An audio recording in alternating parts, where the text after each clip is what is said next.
سورہ مریم کے اندر بلکہ قرآن میں بہت ساری جگہوں پر ابراہیم علیہ السلام کا تذکرہ ہے۔ اپنے والد سے ابراہیم علیہ السلام نے کہا تھا کہ ابو جان آپ ان بتوں کی کیوں عبادت کرتے ہیں جو نہ نفع پہنچا سکیں نہ نقصان، آپ کے کسی کام آنے والے نہیں ہیں، نہ سنتے ہیں اور نہ دیکھتے ہیں۔ ابو جان میرے پاس علم آ گیا ہے، میری بات مانیے، میں آپ کو سیدھا راستہ دکھاؤں گا۔ ابو جان آپ شیطان کی عبادت نہ کیجئے، یعنی اس کا کہا نہ مانیے، شیطان ہی آپ کو دین حق سے پھیر رہا ہے، شیطان اللہ کا دشمن ہے۔ ابو جان مجھے خطرہ ہے کہ اللہ رب العالمین کی طرف سے آپ پر عذاب آ جائے، پھر آپ شیطان کے دوست ہو جائیں۔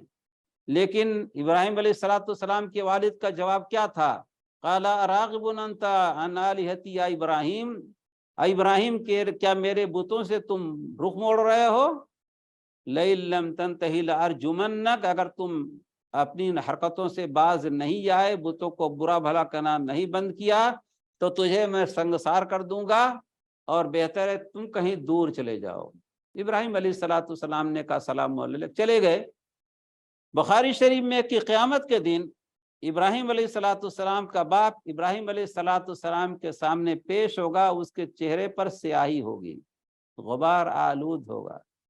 ابراہیم علیہ السلام بہت روئیں گے، کہیں گے یا اللہ تو نے مجھ سے وعدہ کیا تھا کہ قیامت کے دن تو مجھے ذلیل و رسوا نہیں کرے گا، مگر یہ میرا باپ جس شکل میں ہے، اس سے بڑی اور رسوائی میری اور کیا ہے؟